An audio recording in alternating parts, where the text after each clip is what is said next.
We're rolling, I think. The tape is on. And it's May 1st? No, May 31st. May the 31st. May the 31st. Back in Sibley's Mr. Clarence was. And we're just looking through the grandbank photos. You know what those things are? Did you recognize those? Yes, everything is there. Everything is there, right? That's a trawboy. Look at the flag number 8. Yeah, we what do you call it? Did you make them like that? Would you make them? Yes, we had it. We used them. We used them in the early 30s, like that. In the early with 30s. With a log, and a little flag, a little stack, so you see it. You know, you see it on the. Well, you wouldn't be numbering them, though, would you? No, we wouldn't have enough. We'd only set a trowel, and that's sure. So we just have a flag up there. A flag, a piece of rubber. Did you have your own mark or anything, or that's right, Joe. And our boys like this. We had a branding iron. We had our own name. You know, our initials. JMS. Right. Oh, you have your initials on it, would you? Yeah, on all the kegs and the boys. JMS, what would that be? That was my father's name. Right. James Myers Sparks. Right. I see. Well,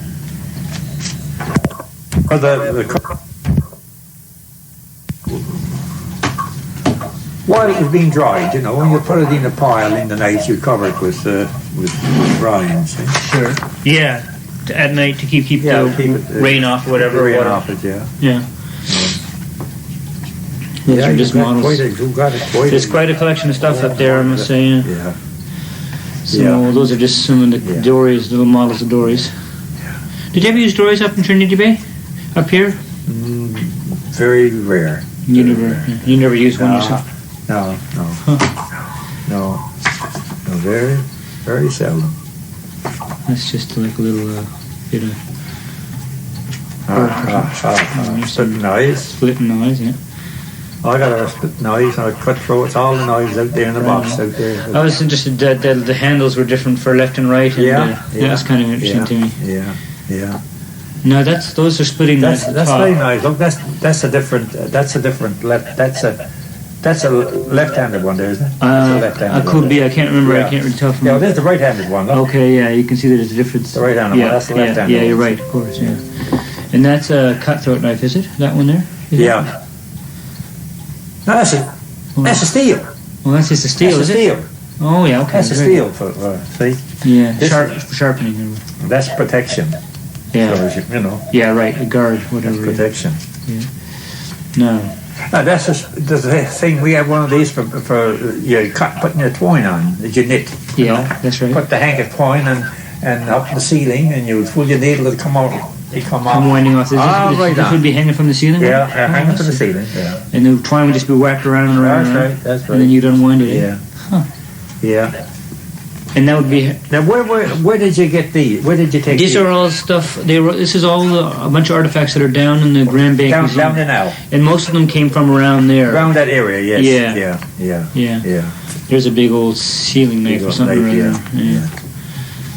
Now, there's one thing I wanted to ask you about. There's the one. There's a hand barrel. Did you see the barrel tub? What did you call that now? Oh no! Do you know those little buggers are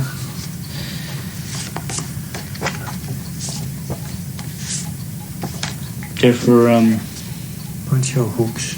Yeah, they're hook straighteners, or well, they call them straighteners, but they put the curve back in them. Yeah. You put that on the side of a tub and you straighten the hook on the piece of metal there, and the same thing there. You put that on your finger and hook it in around. Yeah. And that's a marrow spike. Right. Yeah. Use that. They use one of these. That was for spicing. Oh right. That was actually a trawl flicker. Yeah. Oh yes. For flicking trolls off. Yeah. Keeping them off. We can get a hook in. Yeah. Exactly. Yeah. You can see little lines for getting the line, kitchen line. Those are tally sticks for merchants for counting stuff. Yeah. And pair of long underwear. I noticed you haven't got one of a dipstick. You haven't got a dipstick. As in... For the oil drums, you know. Oh, yeah. Did you take the pictures? I don't think I have got a picture of it, an actual one of the little brass ones. You mean, or? No, the big high for cat oil barrels. Oh, cat oil barrels. No, I haven't got one of those. I got one of these out there. Take one of those then. Oh yes, you'll have to take one of these. Definitely. Yeah. Now, did you ever have anything like this? This is like a. I was wondering. I was wondering what that was, like a grapnel with not. They're movable little claws, and what he told us they were for, he called them French creepers, and he said they were for finding trawls on the bottom if you lost a trawl. Oh, yes. And they were like a little way to be trying to find, you'd be coming up against the trawl, and you'd use it to hook it up again. Yeah. Some people use little grape ones to do it. Yeah. There should be a picture of a trouncer. Did you ever... Yes, I tell you, when it's a trouncer, they had these for ricing the fish towards the seine. That's right. Yeah. And I'll tell you what is a trouncer. Louise's father's trouncer down in Glovertown, down in the... I'd love to get a shot of that now. Well, boy, I tell you, if you go to Glovertown, I'll tell you who to see. Okay. And I'm sure you'll get a shot of it. Yeah. His father's Baxter Burry's trouncer. Baxter Burry's trouncer. Yeah. Let me get my pen now. I'll write this down.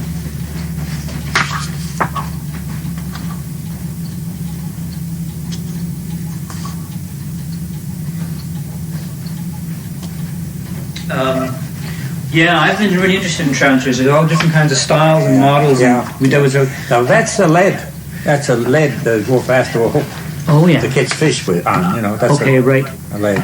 That's to weigh it down. Weigh it down. Right. Yeah. You put the hook on one end, see, and you tie a line on the.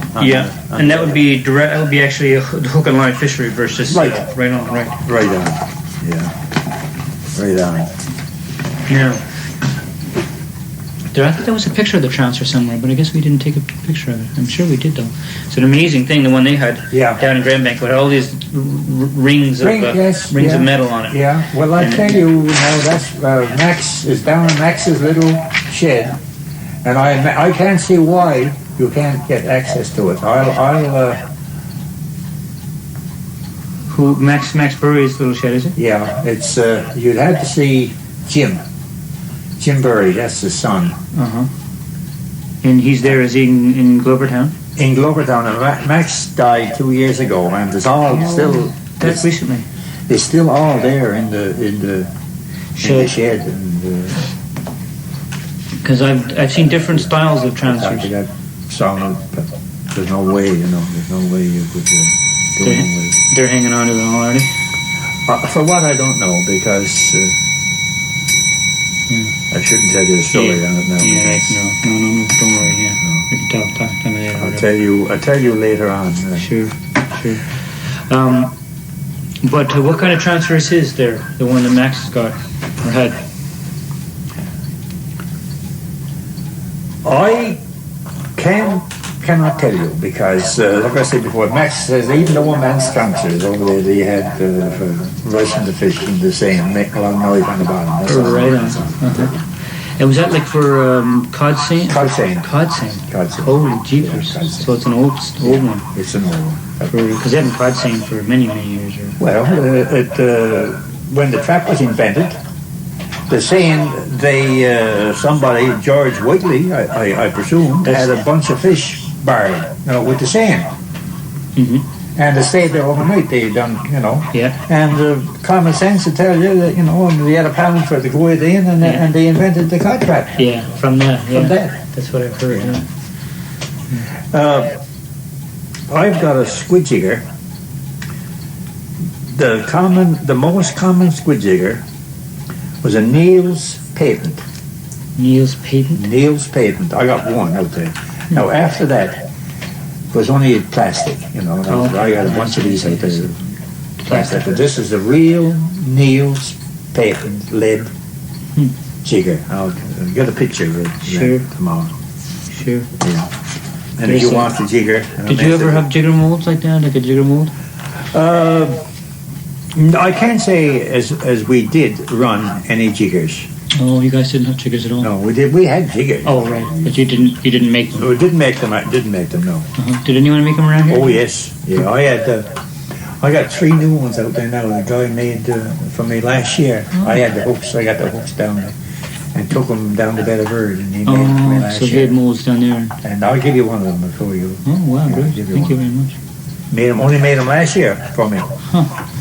Here's the old needles now. That's the old needles. Yes, all shapes, sizes, and figures. Well, there's a chance right there. Yeah, the rings on it. I know to make them. Yeah, that's the fancy, and that's the roll. Yeah. Somewhere, fun fellow was telling us up. Fellow George Penny from Kiel said they used to use a spread from a sail.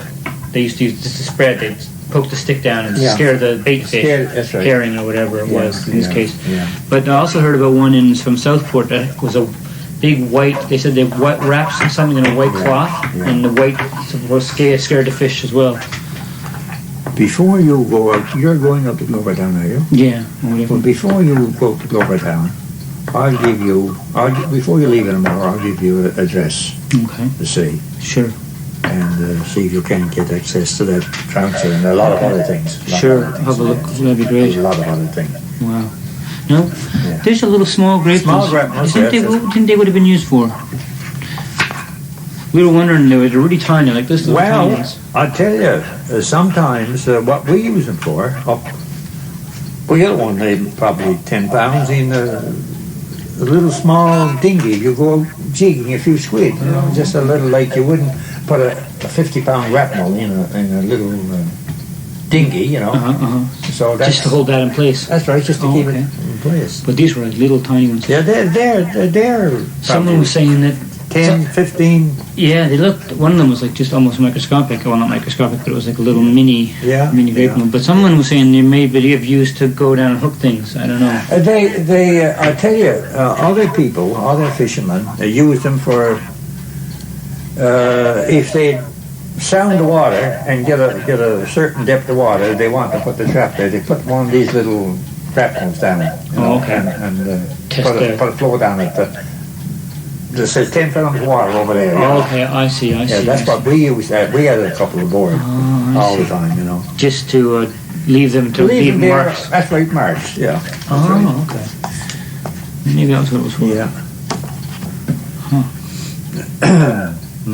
So that's the barrel tub, hand tub. Yeah, that's the hand tub, boy. Yeah. Did you have those? Oh yes, yeah. That was for carrying wet fish or whatever. Yeah. Fish up.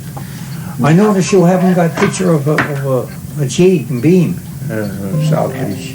You haven't no pictures of beams, but they weighed. Well, they have a. You mean at the actual like a weigh scale? Yeah. I think we have some picture. We certainly have one at the Grand Bank Museum now. Whether I took a picture of it, there was one big weigh scale. There's there's a jig and beam right there on the tree there. I guess you've seen it. There's a part of the one up there that I had the sign on. There's a one there. There was one big old merchant scale I took a picture of. I don't know where it went though. That's a genuine barrel. There's a hand barrel there. Weight, what they weigh, where they roll on. Okay, do you have any of the old clothing around? Do you from really old stuff? Well, oilskins. This like the homemade ones. No. You won't get we got red. But you have any non-rubber ones made from cotton? No, they're all gone. Eh? They're all gone, boy. I'm sure. Mother made them. I remember the first set of oilskins I had. My mother made with me, and my father brought some oil, linseed oil, and boiled it in. That's what made them tight. Do you remember that whole process? How they used to make them? She'd cut them out the same as a pair of pants, only a bit larger, and she'd make them. And then boil them in the oil. Boil them in the oil, yeah. Anything else after that? Was that it? No, you keep them oiled. You keep them oiled, and that would preserve. That would be as tight as bottles. And it was always just the linseed oil was the main. Linseed oil, yeah. And the first thing it'd leak would be around the knees, and that's where you would be scrubbing, you know, up against the twine and stuff. Oh, pulling the twine of your legs or whatever. Over the weekend, you'd probably touch up the knees with a bit of rag and oil, you know, oil. Okay. Tighten, keep them tight. You seal it up again? Oh, yes. Yeah. Now there's Walter. Looking at us, he's measuring one of the models of the schooners. Yeah.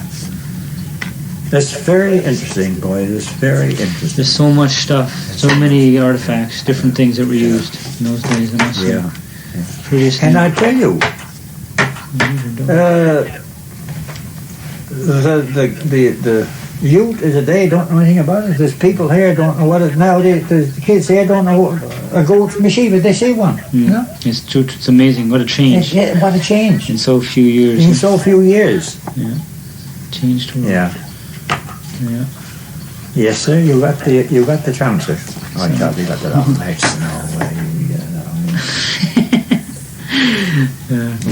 Net gauges. Mesh gauges. Mesh gauges. Do those have what yours would look like? Yes, same thing. Same thing. Yeah. Well, see, Grand Bank was steeped in history. Because Grand Banks. Yeah, it's a long old place too, right? It's an old place too. Yeah. Riding shim. Now, is that what your riding shim look like? That's the same thing. The same thing. What was it made of? Any piece of pine board, a burr board, spruce, any kind of a piece of board, you know, because... and you sort of sharpened it, sort of? You brought it to a, you know... You created that kind of... You know, it's thick and it goes to an edge, you know, you cut it to an edge, and you take your knife and you'd look at a tree, you'd find a tree with not too many knots. Right, okay. Not too many knots. And you would go to the height of your rye and you'd cutting around in the bottom with a knife, or maybe you had a small axe, tomahawk, you know, and you'd cutting around on the top. And then you'd split it. You know how easy a rind comes off of a tree. You take your knife and you split it right down. And then you start from either corner. You know, you take the shim, you start from the corner to avoid breaking it. And you go right around it, go around one side, you turn it back, go around the other side, you turn it back, and push your rind and shim in behind it. Here you are, then you bring them out, you tie them up as they were in a stack, right, and you bring them out, and then the first thing you do, you get them out, you spread them, put weights on them, and flatten them out. So they wouldn't curl. So they wouldn't curl when you put them on the fish. Yeah. Oh, I see. How long was you said the height of a rind? How long was the rind? Well, it all depended on the stick you were rinding. Oh. With log size, you would probably go up. You wouldn't go more than 6 feet because the pile of fish wouldn't, cover the table, you know. Okay, right. And practically all the piles of fish were made round. You'd make the pile on the flake. Right. They'd be all made round. Right. Everyone was round. So you just lay the rinds over top of that. Yeah. Rinds on top of that. And then they come out over the edges of the. Yeah. Huh. And that'd be maybe in top 6 feet of a 6 feet diameter circle kind of thing. Probably 5-6 feet. At most, yeah. 5 at most, 6 feet. And I guess you couldn't get that much higher anyway, really, unless you had to climb. No, you wouldn't go up. You'd only go up because fish. You wouldn't too much. You'd press it out. You put too much in it. You wouldn't put too much fish in a pile. So you press it out. So you probably couple of draft barrels, probably 3-4 candles probably in a pile. In a pile. Yeah. 3 or 4 candles. That's yeah. And then you would. Candles 112 pounds. Yeah, you would let it stay there. You wouldn't spread fish after you get it out of danger of flies. You know, you get it dry enough. Dry enough the flies wouldn't bother with it. You would probably let it stay 2 or 3 days and in the pile, and it would do just as much good in the pile as it would if you had it spread. Oh, I see. Yeah. And then you'd spread it. And when it was to your liking, you'd put it in your store because we had to keep our fish. We kept our fish up until the schooners came in the fall and took it. What time of year would that be now? That would be probably September and October, and if you had some after that, the schooners were very reluctant, the skippers, to come in a place like this because there's a pretty straight shore. And you probably had to haul it on your horse and cart to Hens Harbour or Old Pellingham. I see. Until 1929, when the motor trucks came out. Right. That was the last. I had it on that list. The last fish that we shipped by schooner. Shipped by vessel. Right. Yeah. Wow. So could you get right into St. John's then from here in 29? No. What? Yes, the road. Oh, yes. Right to St. John's? Yes, my dear boy. Yeah. Huh. It was paved. The road was paved at that time. Topsail Hill was paved, just down the Topsail. Okay. That's how much pavement we had. And then the rest was dirt out to here. All the rest was dirt road out there. How did it come across to this side of the? Did it come across the bottom or at the top of the? You could either come across Harsnett Barons. Oh, even then. Oh yes. Had a road even then. See, before that there was a halfway house. Oh, okay. My great grandfather was stifled in a snowstorm, carrying the mail on his back to Carbonair. Stifled? What does that mean? Yeah. What is stifled? Died. Yeah. Oh, died. In a snowstorm. My great grandfather. Got lost in blizzard. From Old Pellingham. Squires from Old Pellingham. One of those squires. And then they built. That was a very treacherous barrens. As you would see the elevation coming across, it's high there, see? Yes. So across these marshes, you get a winter storm, you get caught in one of them. So they built a halfway house. There was a halfway house there up until... And it's too bad, there's not even a marker there to mark the place where it was. You know. And there's only this last probably 40 years that was taken away. That's 40 years. For 100 years there was a halfway house across there. As a safety. You go in there, the man, the halfway house, the keeper, would work on the road, patrolman during the summer, and he'd live there during the winter. And you'd have your own lunch, and so if the weather, you determine whether it was fit to carry on to go to Carbon or Victoria or come this way, and you put up to the halfway house. Oh, I see. If you needed to. And he had a little barn. If you had a horse, you could put you there in the grove. He had a little barn. I stayed there. Oh, really? Huh. Yes. Huh. What was the time of year for rinding? What time of year did you rind? Oh, you'd rind early in the spring. You'd rind before this. Yeah. You'd rind before. You'd rind probably in the 1st of May. Around the 1st of May. Is that because of the way the wood was at a certain point? Or? Yes. Mm-hmm. And that was the time, and the most time you have them and dry them, ready for the cover the fish with. And the same thing with you'd saw up your birch. You'd have birch wood, and you would have that cut and dried. Cut it very short because you would always carry a galley and a kettle and the water in your bread box, and you cook your meal out in both. You always have dry birch wood up in the cutty, a bit of birch rind, right. to make it good for it. And in a few minutes you'd have the fish stewed. Wow. What did you use for the stove in the boat? You had probably a bottom of an old parlour stove or something. You'd lay it on the gang boards, and you'd do your fire on it. And then you'd have an iron pot. That's something else you haven't got, a fish spoon. They always have birch spoons, It was 3 in the boat. They'd have 3 birch spoons. They'd be always in the pot. And when you cook the fish, you take them out and wash them overboard, and every man had a spoon mark. Made out of a little piece of tin birch, like a paint stirrer, something like that, and scooped out of the fish spoon. And that's what they'd eat with? That's what you'd eat your fish with, yeah. Wow. And this would be when you were hook and lining or trawling?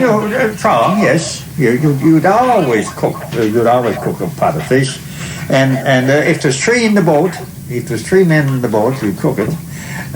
One would cook it, the other would be behind the trawl, all the time until they get the fish cooked. And then he'd tie on.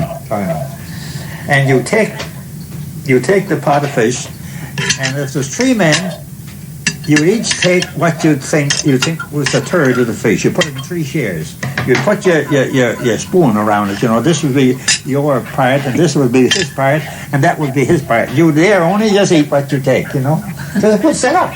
Yeah. Yeah. And how did they cook the fish? What was the fish? You stewed it. You stewed it.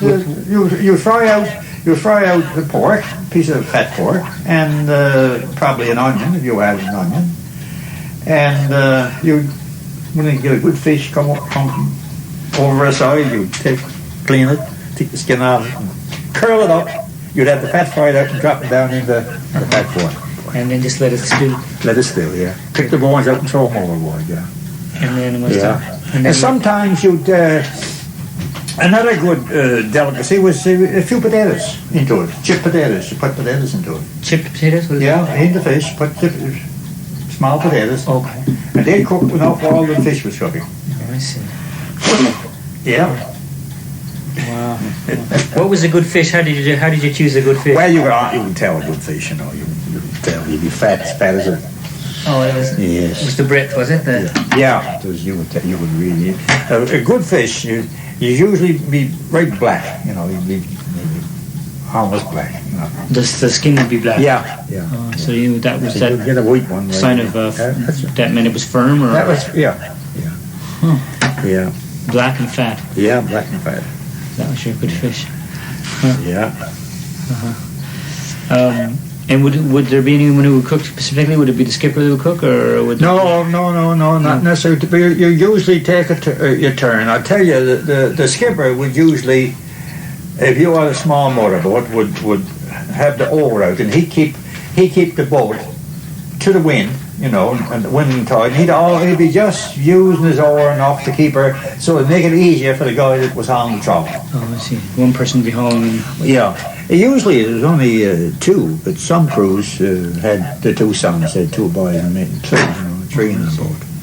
But usually there's only 2 hook and line. Okay. Did you use a sail to keep the a stern sail to keep the? Oh yes, the stern, a spanker. To keep the spanker, to keep the bow in the wind. Oh yes, yeah. Well, that's what I'm saying. This and they did have a spanker too, but the skipper would usually be keeping watching the tide. Because it would have a tendency. You only had these killings on the bottom, and if you had too much strain on the boat, wind and tide, you probably drag it together, you know. So the skipper usually either be always in motion, keeping the boat ahead. Like one of the sculling. Sculling. Wow.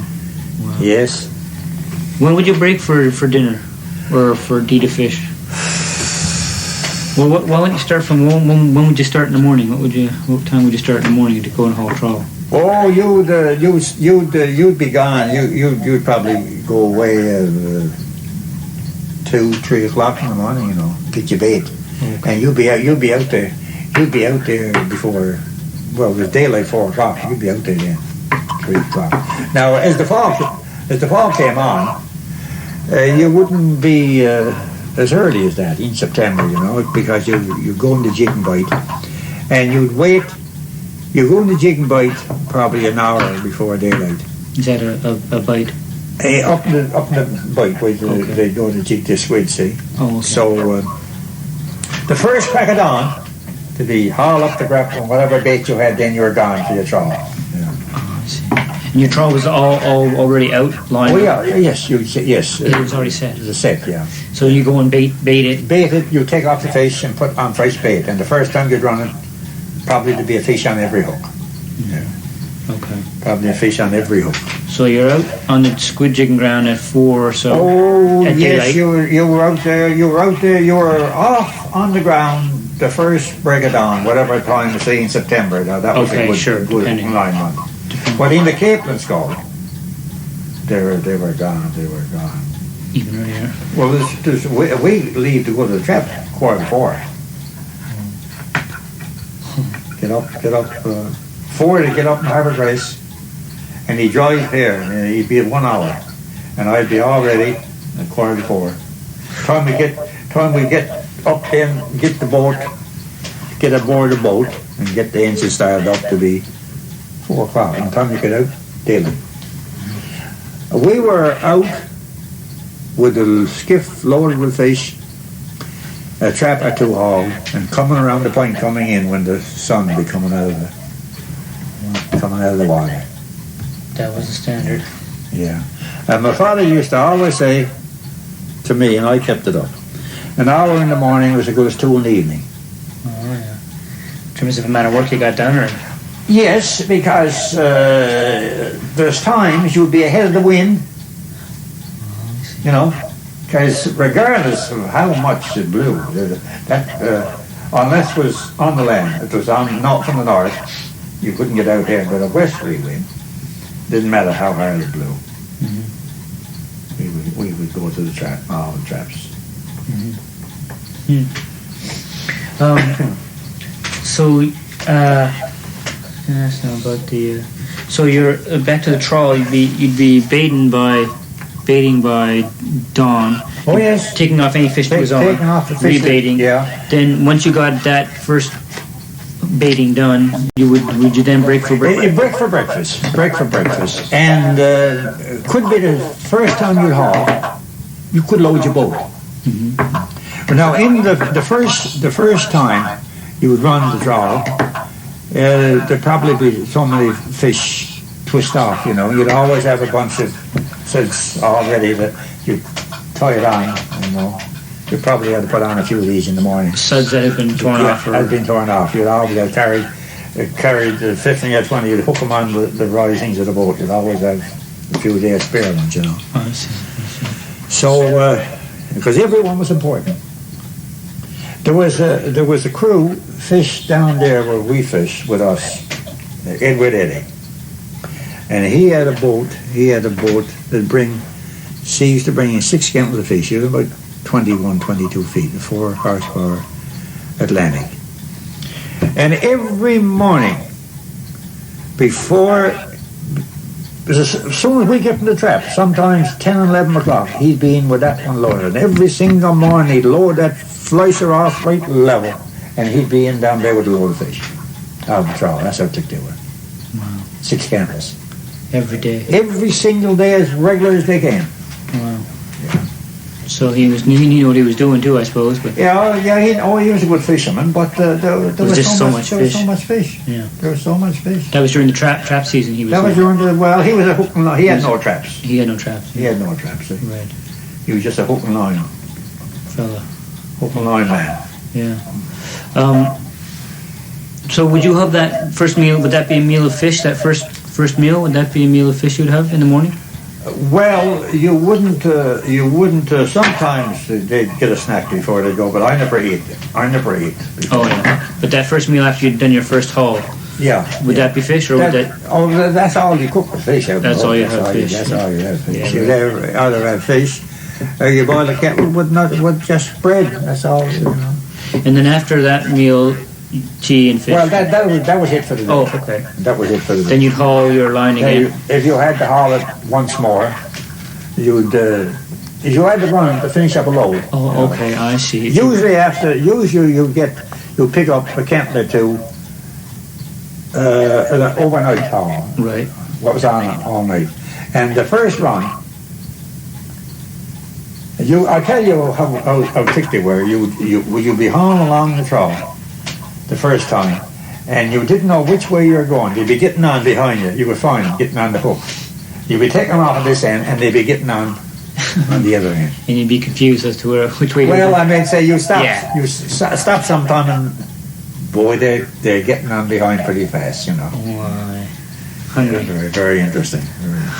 And they were all fish. You know, they were 7 and 8 year olds. They were big fish. There's no such thing as a tom. There's a tomcat. There's no such thing as a tomcat. Jeepers. So you fill up your load and then you just go on home, leave it out to catch more fish. Right, that's right. Until the next morning. Until next morning. Yeah, until next morning. You go home and clean what you had. Go home and clean what you had because you probably had some fish to wash. You know, because anybody that pickle their fish in barrels and hogsheads and puncheons, they after 3-4 days they had fish to wash. And the women would take care of spreading it in the mornings, while the men was gone. But come fall of the year, when the squids come in, a lot of men used to go out in the evening and bait the trawls. And that with the fresh squid in the evening, in the morning they'd have a bumper trip in the morning. Yeah. So they go out and so people left their trawls out all the time. Oh yes, they were set. They were fixed gear. Everybody would take their berth, unless you went in the bay. Now, what I refer to in the bay is out in 150 fathoms of water. If the fish got scarce on the ground, what I've been talking about was on the ground from 16 fathoms of water, probably down to 30 fathoms of water. If the fish got scarce, you probably baited up the trawl. Now that's where these boys come in, your flag boys. Oh, okay. And you get your bait, and on the way out was an hour steam out to 150 fathoms of water, and you bait up about 2 dozen trawl lines. And you throw that out, and you come back. Now in the next, you usually had 2 tubs of gear. The next day, when you go out there, you would haul it all in and bring it in. And first thing you do is go up and set your tub of gear the next day. And you'd haul in your trawl, whatever you had 2 gallons, 3 gallons of turbot and fish, because you would get an awful lot of tangles, what they used to call snarls in the trawl, and you'd haul all that, and out there the wind was right out in the middle of the bay, Mm-hmm. And usually we only had small boats, and we'd always carry our trawl and carry one out, bait it and drop it overboard, and pick up the other one, fish and all, come in and clear it out for the next day. Mm-hmm. That's what we. Mm-hmm. And you say it got snarled with other lines? A fish or a big old monk or a turbot. Oh, I see. He'd get in and he'd take probably a whole line and so many fish, and you'd call that a snarl. And they all get tangled together. And you'd haul it all in together, and you come in and that was your evening's work. To do that, and put it in the tubs and get ready for the next morning. Right. Okay. But you actually had trawl bursts on the ground. Everybody took a bird. Yeah. Wow. And was there a draw for that, or was it just first? No draw. Only the first man out took the best. In the spring of the year. And were they all? They all must have been sort of laying side by side and. Right, and just room enough. Sometimes with the tide, you'd have to keep up a sweep in over the other. That's how. Wow. Yeah. Did they ever get? They must have got tangled up. Oh yes, people moved one that is killick, and carry them away from them if they weren't there. Oh yes, everything went on. Everything went on. But hopefully, once it was set for a few weeks. For the fishing season. Yeah. For the fishing season. How long would that trawl season be anyway? Well, usually you'd start in May month, because every fisherman here would have somewhat what they call herring fish. Mm-hmm. Because the herring comes is the first bait, and they would have so much herring fish. Right. And then the capelin, and after the capelin, the squid skull, as they call it, that would last up until as long as they would get bait, and as long as they would get out. Mm-hmm. So you could go right through the season almost. Oh, the one bird. Oh yes. Wow. But now the people had out more than one trawl, because there was different ledges of ground, like Patrick and another part of the ledge and the ledge, and each piece of ground could accommodate so many trawls, and so some men had as much as 2 and 3 trawls of it. Short a dozen lines. Okay. On the prime, what they call the prime fishing ground. Okay. So you might have different lines, different places, different tubs, and more fish. Some days you wouldn't get any fish in this depth of water. They'd be gone down in the deep farther, and they'd get it on another piece of ground. You had to be very, very. So you would, but would you move trawl in the middle of the season? Would you actually move it somewhere? No, not. It was unusual. It was unusual to use. Oh, so that's pretty solid, I guess. Yeah. Pretty stable. Yeah, it was unusual to use to that's in this area. Yeah. So when was that fishery? Like when was that fishery? When did that start at a certain time? Or was that always on the go when you were? Like, well, that was on the go before first when my grandfather they fish all night. They'd go in the evenings. That was before my time. That was around, I guess, the turn of probably before the turn of the century. That's they'd go out all night fishing. One old fellow from here, he went out.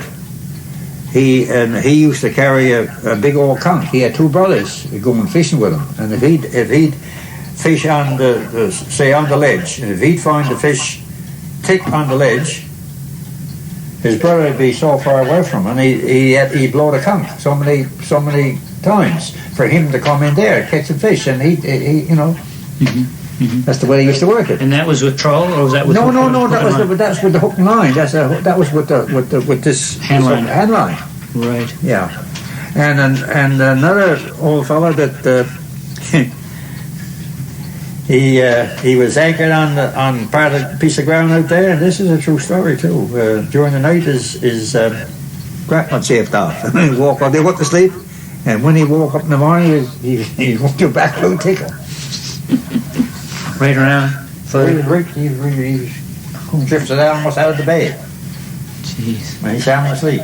Long row back, I guess, or sail or whatever. Sure. I'll tell you this story. While we were fishing, I'd say this happened in probably 36. I was 1936. Mm-hmm. We were built up down there. We were splitting our fish in the track, and I saw one hook and line guy. I saw him coming in.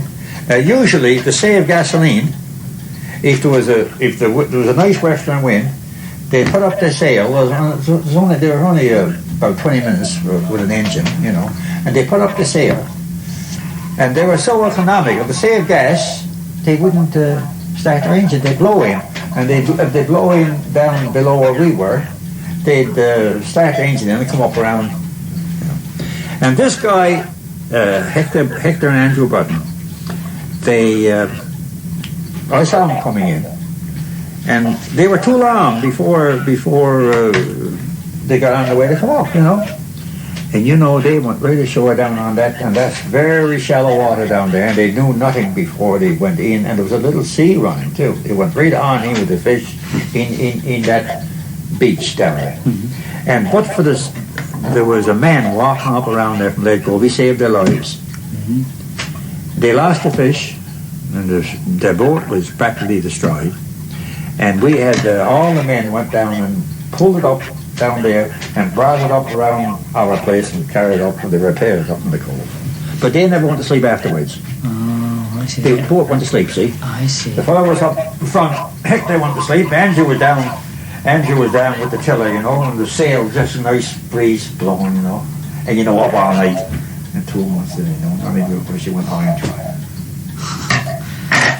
Why did they fish at night? What was the... Why? Well, they claimed it was better fishing. They claimed it was better fishing, and that lasted a period of time in history. Right on.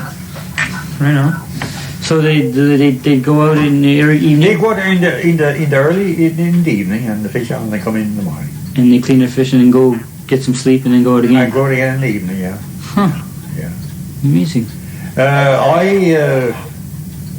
That didn't happen in my day, but my father, I heard him talking before that they fished in the night. Mm-hmm. Well, that could be, like I said before, in the 1880 and 90, around the turn of the century, mm-hmm. that period of time. But by the time you got there were still guys doing hand lining, but they weren't doing it in the nighttime. They weren't doing any night fishing at all. No, I don't know. But they did. They all went night fishing. That was an era that, mm-hmm. in time. Mm-hmm. So. And the way the just trawling you were describing, that was on the go when you were young what? Fishing. The way you trawled. Oh yes. That didn't change. That was the way it always was when you were growing up. And that didn't change. Yeah. So there was that going out and having the meal and coming back in. Yeah. The trawl grounds were set. Yeah. Was there ever a draw for trawl grounds? No. Never ever. No. You see, a lot of the people here, now, as you well know, that fish are more plentiful on the headland, than they are in the bay. Mm-hmm. And an awful lot, Bacalhau Tickle was a clamor. And a lot of people here fished in Bacalhau Tickle. They went down there all week, and they went into a little cove, was down there, Spit Point Cove. What was it called? Spit Point. Spit Point. Yeah, between Greats and Bay of Verde. Mm-hmm. And that's where they'd moor in the little cove, and they'd salt the fish in the boat. Like green fish or heavy salt. They'd salt in the boat, and in the weekend they come up and take it out, and they go down again for Monday morning. They spend all their summer down in Bacalhau Tickle. And that was common, that went up as far as Winnenden. When I was a boy, a Saturday evening, you see a string of boats coming up, tied together, one after the other. Now, they all fished on the northern end of Bacalhau Island. That's where they fished. And they'd go up to Winnenden, and they'd go down again. They'd be down again Monday morning. They fished in Bacalhau and fished in the Tickle. And how were they tied together? They were sailing up, or were they? No, they were tied together. They had power then. That was after the engines. After the engines was introduced in 1913. Now, this when I was a small. This was in the 20s and the 30s. I see. I'm talking about them. They still fished in Bacalhau then. I see. On the northern end of Bacalhau. And they'd all being tied together was easier. If they want to break down, they wouldn't have to join. They wouldn't have to go after them. I see. Yeah. So they all knew each other. And that's right. That's right. I know. Yeah. And now they congregated. They fished down there. People from up as far as Northern Bay, Job's Cove, on the offshore of Bacalhau. So Bacalhau was a lot of the fish. Yes. How big a boats were they taking down there? They had boats 20, 25, 26.